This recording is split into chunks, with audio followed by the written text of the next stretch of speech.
तो इसलिए क्या करना है? वृत्ति को रोक देना है। नहीं रोकेंगे तो होगा नहीं, बिल्कुल नहीं। तो रुकेंगे कैसे? कुछ करना पड़ेगा जी। कुछ साधना करना पड़ेगा, कुछ क्रिया करना पड़ेगा। तो रुकने का जो क्रिया है वृत्तियों का, इसको बोलते हैं क्रिया योग। समझ गए जी। बात इतना, जो रुकने का क्रिया है उसको बोलते हैं क्रिया योग। वृत्तियों को रोक देने का क्रिया।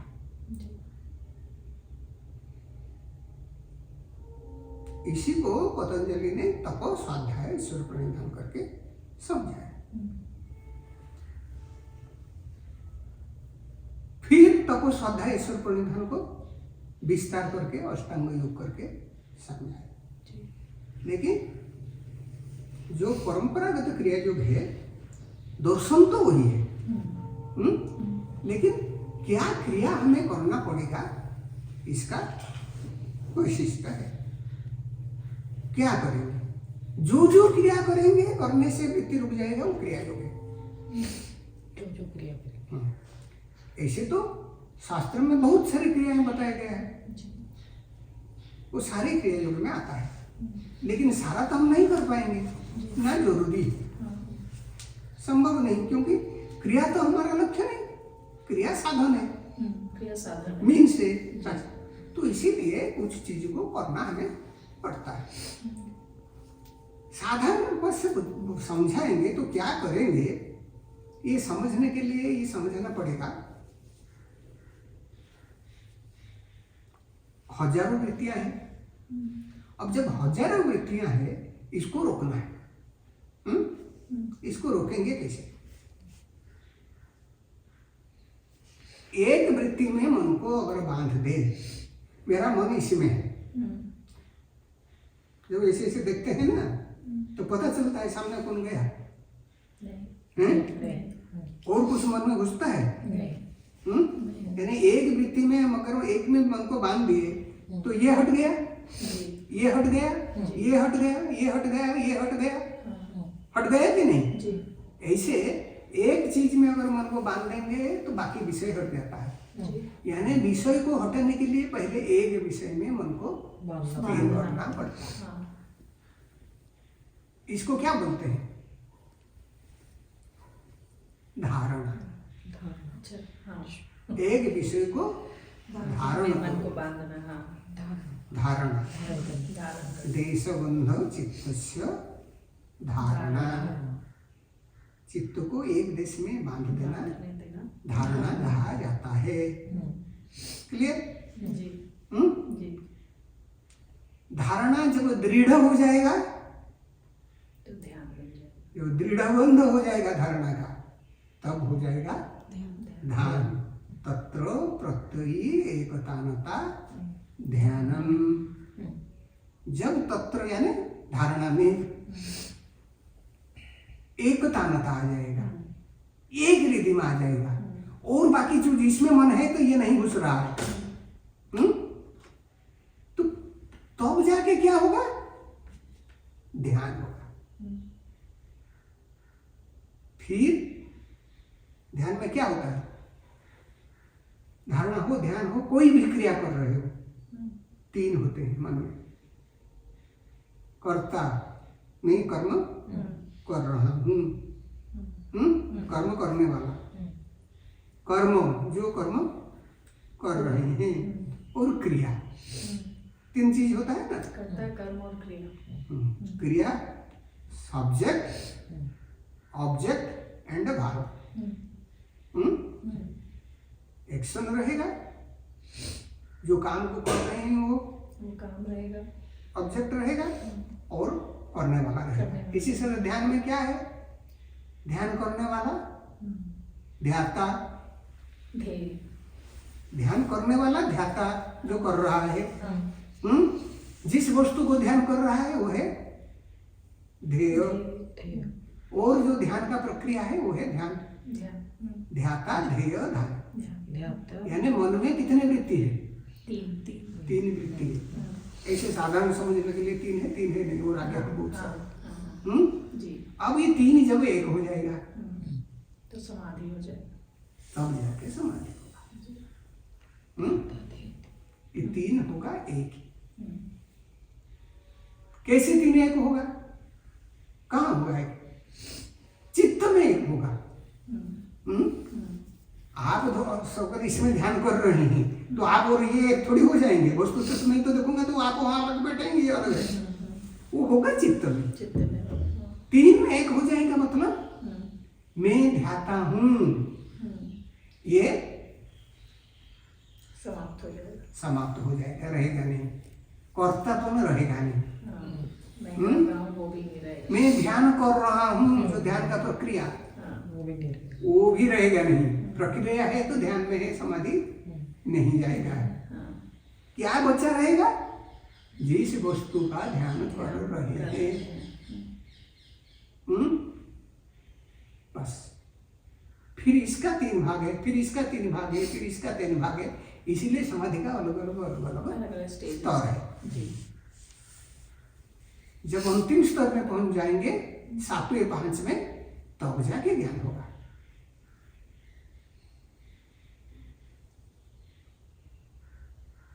तब जाके स्वरूप का। तो इसीलिए पहला हमारा काम है एक चीज में बांधने के लिए, वो भी दिक्कत वाला चीज है। इसीलिए 1 2 3 4 5 चीज संभाल के उसी में मन को, यहाँ नहीं लग रहा है मन, चलो ये ले ले। बच्चा जैसे बदमाशी करता है ना, हैं? ये ठीक है इसको ले ले, नहीं इसका नहीं लूंगा। तो इसमें देख कितना सुंदर है। बच्चों को जैसे खिलौना देते हैं, बस यही करना है मन के साथ। 4-5 चीजें देके एक एक्सरसाइज बना दिया गया। धीरे धीरे एक एक निकाल देना है, छोड़ देना, फिर एक चीज में रख देना है। फिर वो एक जब गिर जाएगा तब जाके काम होगा। तो यही जो एक चीज जिसमें बांध रहे हैं वो क्या है? वो है प्राण। समझे? इसको कहते हैं प्राण। प्राण में क्यों बांधते हैं? क्योंकि वो सबसे सूक्ष्म। अलग अलग परंपरा में अलग अलग चीज है। अच्छा। हमारी परंपरा में जो चीज है वो है प्राण। प्राण में क्यों बांधते हैं? क्योंकि वो सबसे सूक्ष्म है। सूक्ष्म तो दूसरी चीज भी है। इसीलिए बांध रहे हैं कि मनुष्य हो तो प्राण में बंध जाता है। प्राण चंचल हुआ, मन चंचल हुआ। प्राण शांत हुआ, मन शांत हुआ। चले बातें चले चित्तम निश्चले निश्चलो भवेत्।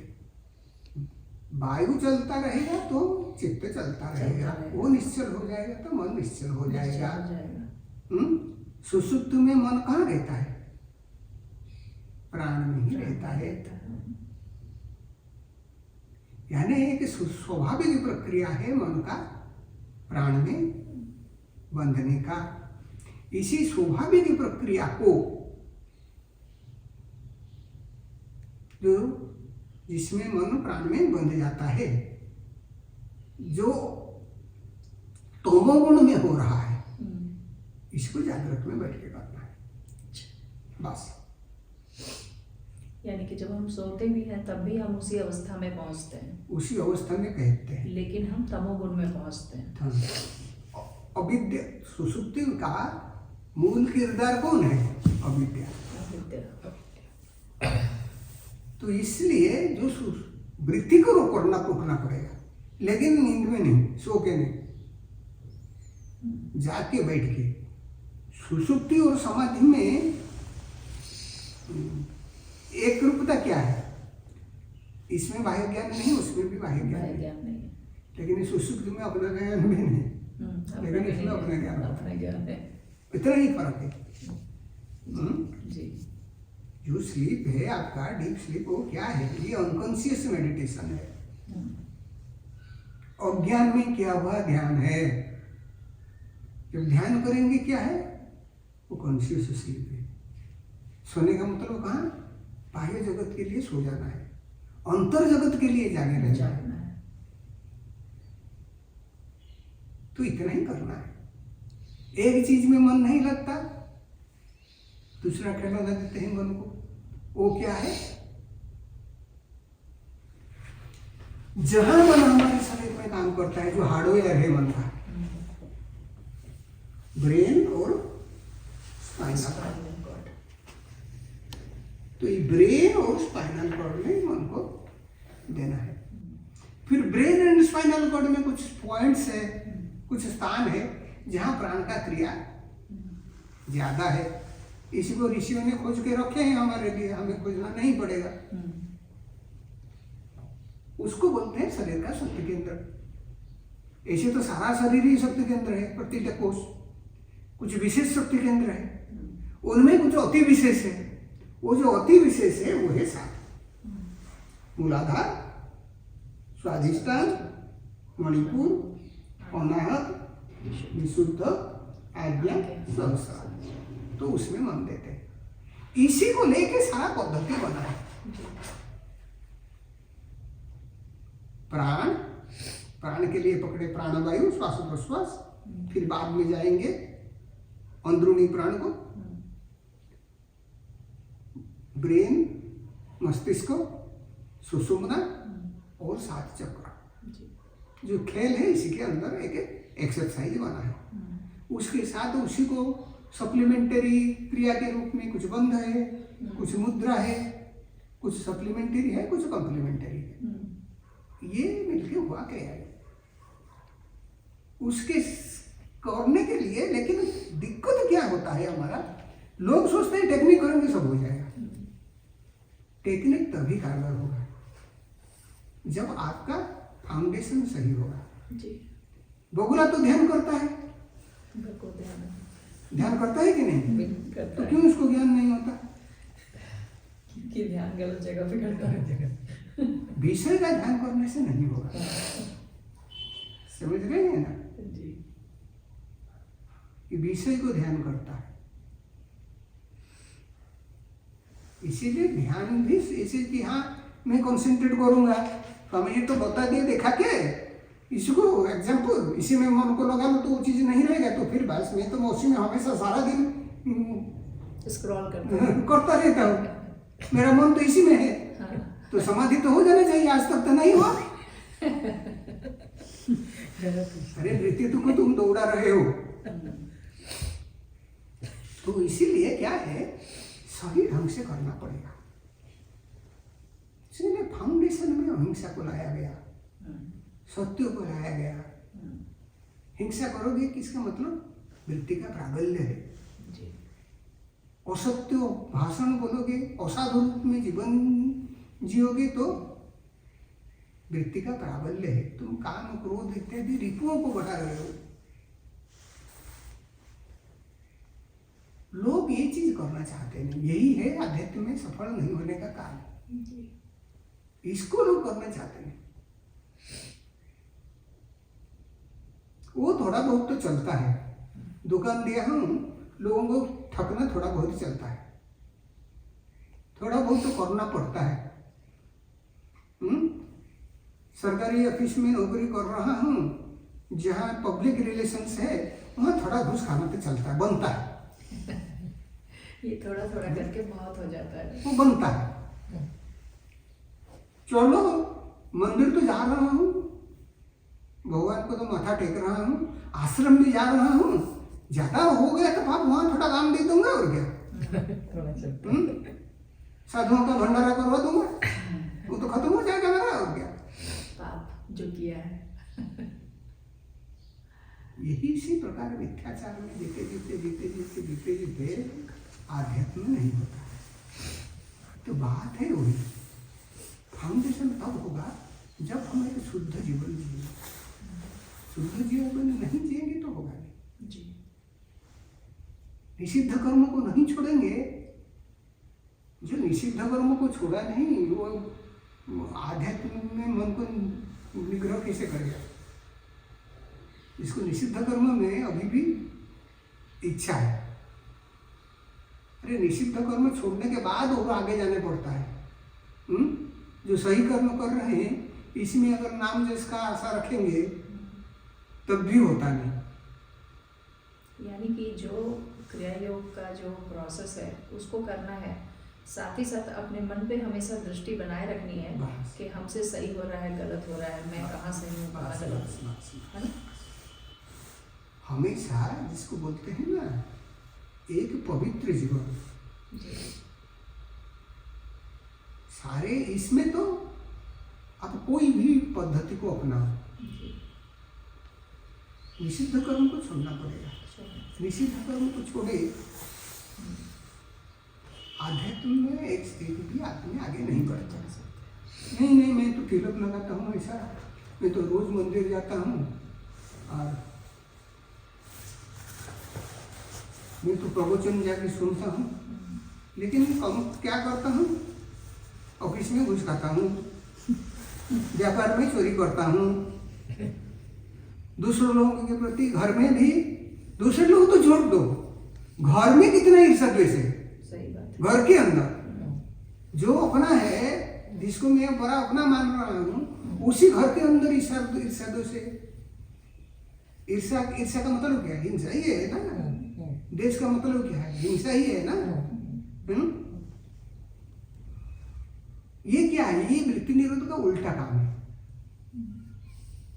इन वृत्तियों को रजो और तमोगुण में प्रबल करने का काम है जी। हाँ, इससे करके तो होगा नहीं। मेरा जो गुण जितने था, साथ करते हो, हाँ, सत्व गुण को बढ़ाना हो तो ये समझ लोगों में आ नहीं रहा है। देखो आप योगसार में कितने लोग तथाकथित आध्यात्म में प्रवृत्त है, बहुत सारे लोग। हो क्यों नहीं रहा है? हो क्यों नहीं रहा है? हो नहीं रहा है क्योंकि हम अंधकार को छोड़ना चाहते नहीं। आलोक तो पसंद है, लेकिन अंधकार अच्छा लगता है। ऐसा है गुरुजी, मैंने ऐसे कई लोगों को देखा है जो बहुत बड़ी बड़ी ज्ञान की बातें करते हैं, मतलब उन्होंने सारी किताबें रट रखी हैं, लेकिन अपने जीवन में कभी उसको उतारा नहीं। कैसे उतारेंगे? वो लेकिन क्रिया ऐसा नहीं होता। हाँ, लेकिन ऐसे लोग क्या है ना, दूसरों को फंसा लेते हैं। ऐसे लोग दूसरों को फंसा लेते हैं फंसा जो लेंगे। जिनको मतलब रावण अभी उतरने का मन है। रावण अपने आप जितना में। ज्ञानी था, हाँ रावण जितना शास्त्र पढ़ा था, उसके पिता विश्वभाई ने तो सारा शास्त्र पढ़ा दिया था। जी सही बात, सारे विषय का तो ज्ञान था ज्ञान उसमें। था। हाँ उससे ज्ञान में तो कोई, लेकिन सारा ज्ञान को कौन ढाल दिया? वही तो। अहंकार। अहंकार ही सारे ज्ञान को ढाल दिया। मैं दूसरों के ऊपर राज करूंगा, मैं जो कहूंगा वही सही है। आज बरसों के बाद मुझे मेरे एक प्रश्न का उत्तर मिला इस बात से। मेरे मन में हमेशा ये रहता था कि जब हम ध्यान में, अध्यात्म में उस स्तर पे पहुंच जाते हैं, तो फिर भी कई लोग वापस लिप्त क्यों हो जाते हैं? क्योंकि वो उन वृत्तियों को नहीं छोड़ते। वो अपने आप को सतोगुण में स्टैब्लिश करने की कोशिश हमेशा नहीं करते रहते, अपने मन पे हमेशा नजर नहीं रहते। अब मैं आपको कहूंगा, आप यहाँ दो, नहीं तो मत दो। बिल्कुल। हमारा तो कोई दिक्कत नहीं होगा, क्योंकि अकेला रहते हैं। बड़ा आश्रम कैसे चलेगा? उसके लिए तो दान चाहिए, दान चाहिए। और मैं बोलूंगा कि आपका पाप का कमाई है तो मत दो। अरे वो तो पाप को कमाई देने के लिए आया है। वही तो, क्योंकि थोड़ा पुण्य मिल जाए तो उसका व्यापार चलेगा, दुकान चलेगा। सही बात है। वो तो पाप ही देने आया है अपना। पाप को ही डोनेट करने आया है। पाप को देने तभी तो वो मोटा। तो आध्यात्म में उन्नति कैसे होगा? निषिद्ध कर्म छोड़े बिना होता नहीं, पाप कर्म छोड़े बिना होता नहीं, दूसरे के प्रति हिंसा द्वेष छोड़े बिना होता नहीं। ऐसा तो नहीं कि छूट नहीं रहा है, हम छोड़ना चाहते नहीं। बिल्कुल, हम लोग छोड़ना चाहते हैं। हमने छोड़ना चाहता नहीं।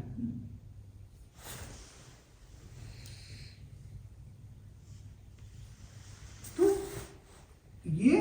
फाउंडेशन नहीं होगा तो टेक्निक सीख के कोई मतलब नहीं। लोग सोचते हैं टेक्निक बता दो, टेक्निक बता दो क्या है? आप मैं इसको रिकॉर्ड कर लूंगा, यूट्यूब में डाल दूंगा, मोबाइल चला के रख दूंगा, घर में सब हो जाएगा। ऐसे तो नहीं होता है।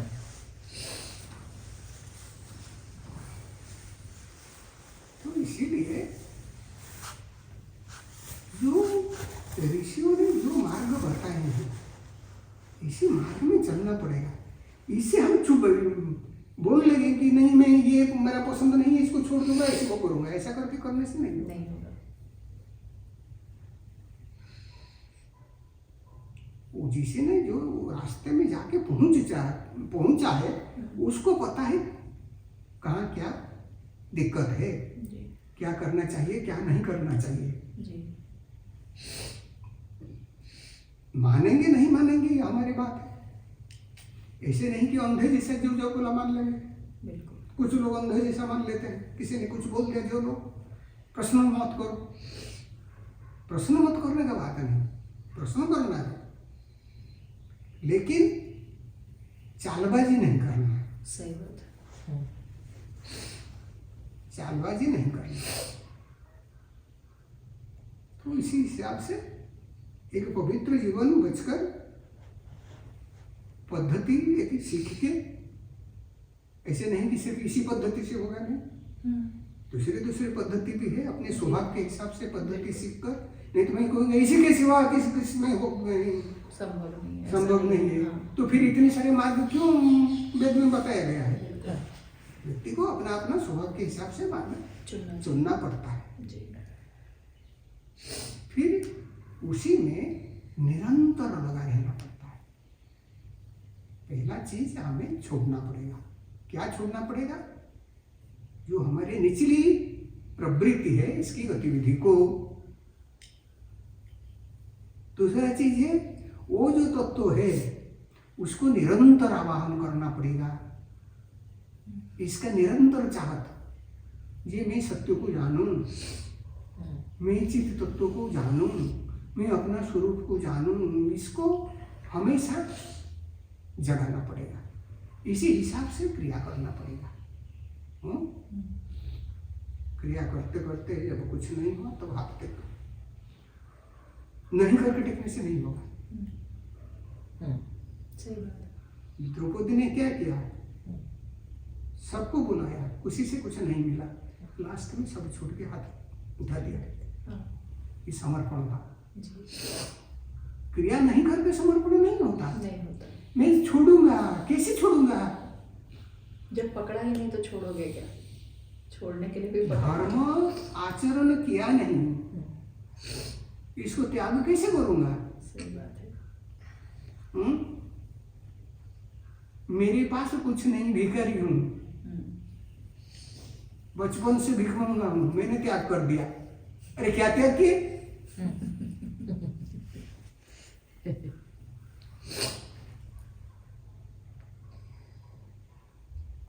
ऐसे ही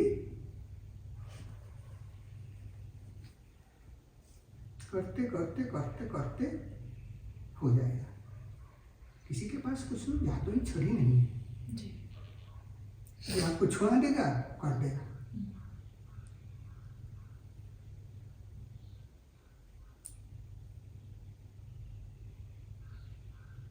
अपने प्रयास से,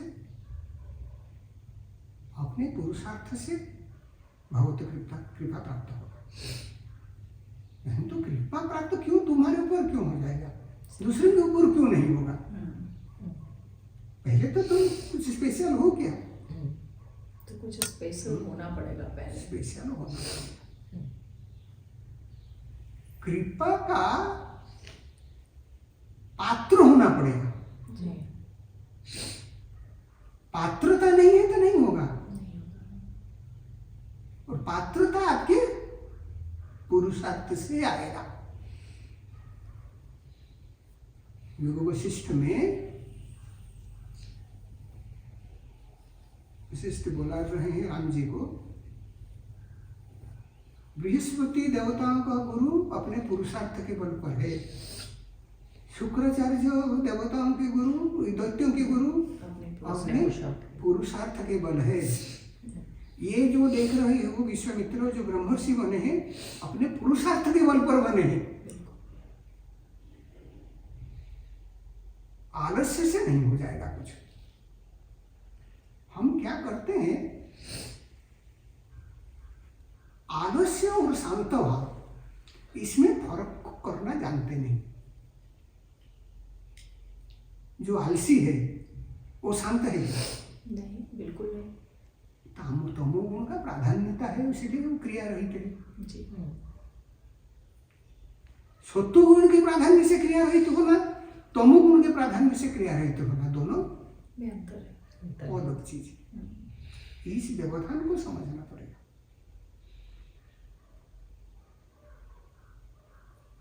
समझ के करते करते करते करते हो जाएगा। जो चलेगा वो पहुंच जाएगा।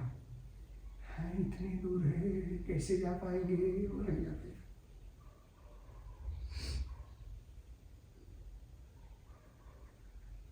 बस ओम शांति शांति शांति।